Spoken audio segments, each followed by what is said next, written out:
El poder seguir juntándonos un 21 de septiembre nos enorgullece porque la llama está viva. Hoy nosotros somos, o fundamentalmente ustedes son esa memoria, y nadie se olvida de eso, de que nuestra universidad, de que nuestro barrio Clínicas y que Córdoba trasciende gracias al 18, gracias al 40, gracias al 50 y gracias al 60 fundamentalmente.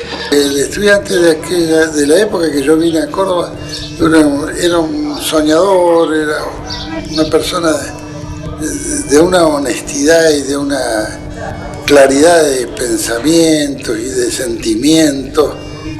Sobre todo, lo que nos caracteriza todavía es el sentido de la amistad, ¿no?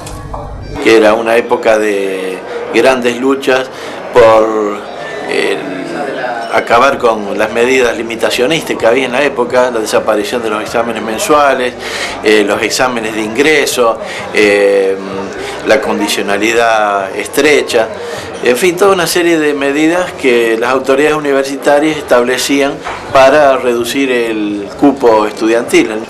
No sentíamos temor porque teníamos la temeridad de nuestra juventud, pero la persecución era ostensible.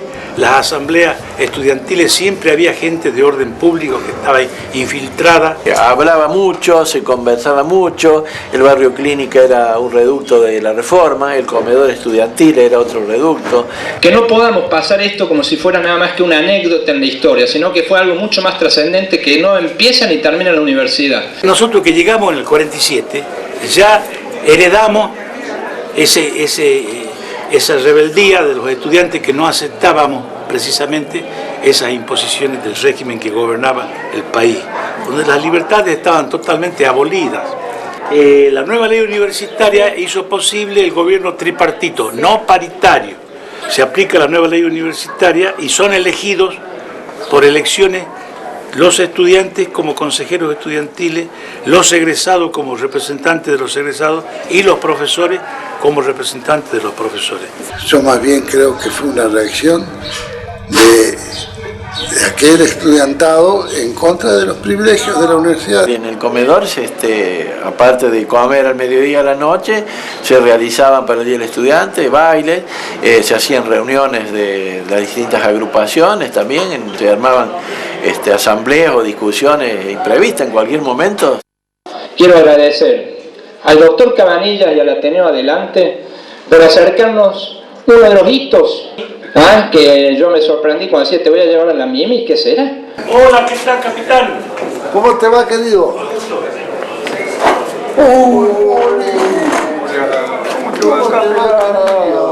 ¿Cómo andás?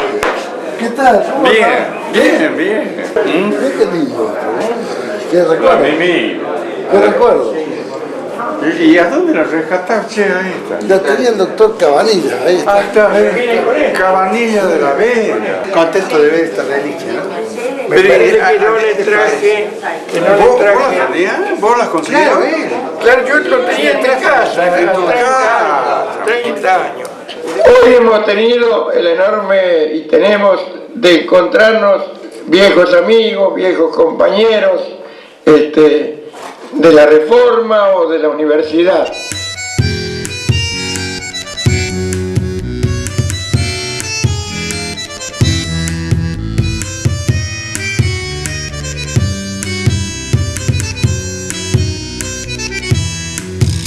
Pero que podamos juntarnos aquí, recordando y siendo una memoria permanente y activa, no es común.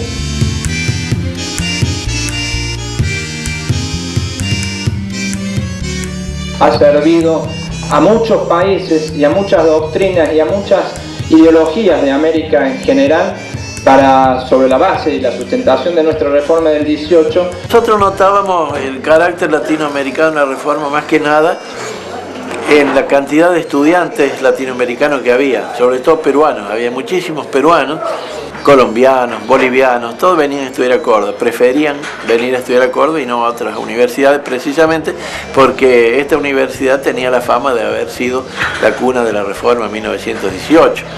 Había gente muy de izquierda, otras de menos, había gente de distintos partidos democráticos, socialistas, radicales, en fin, de muchas ideologías o quien no creía en nada, pero todos estábamos hermanados en la causa de la reforma universitaria.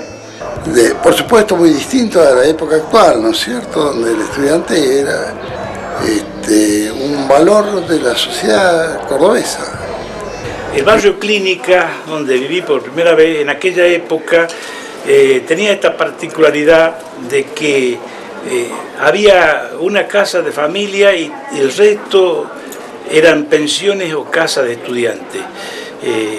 Esa fisonomía le dio particular notoriedad al barrio de estudiantes, donde vivían estudiantes no solamente de medicina, sino también de abogacía, de ingeniería, y todo el mundo vestía guardapolvo, que era la indumentaria que identificaba la condición de estudiante. Se usaba tanto el guardapolvo que hasta en la Plaza Colón de aquella época, los sábados y domingos, a la noche, por ejemplo, los estudiantes usaban su mejor guardapolvo, bien acicalado, bien planchado, bien prolijo, para ir a acompañar a las chicas que daban la vuelta al perro, como se llamaba vulgarmente en aquella época, el paseo obligado de la gente joven, que era la Plaza Colón. Actualmente los militantes estudiantiles ignoran completamente la propia historia de la reforma, no leen poco y conocen poco, no tanto culpa de ellos, sino culpa del proceso, porque el proceso liquidó una generación entera, que era la que iba a educar a la que venía. Bueno, acá tenemos a la Mimi, que no es de carne y hueso, sino de hierro, pero de carne y hueso quienes la manejaron y quienes la sintieron, que lograron gracias a eso ser memoria y hoy estar presente también aquí. Esto es un tesoro. No es una cosa nacional, no, americano.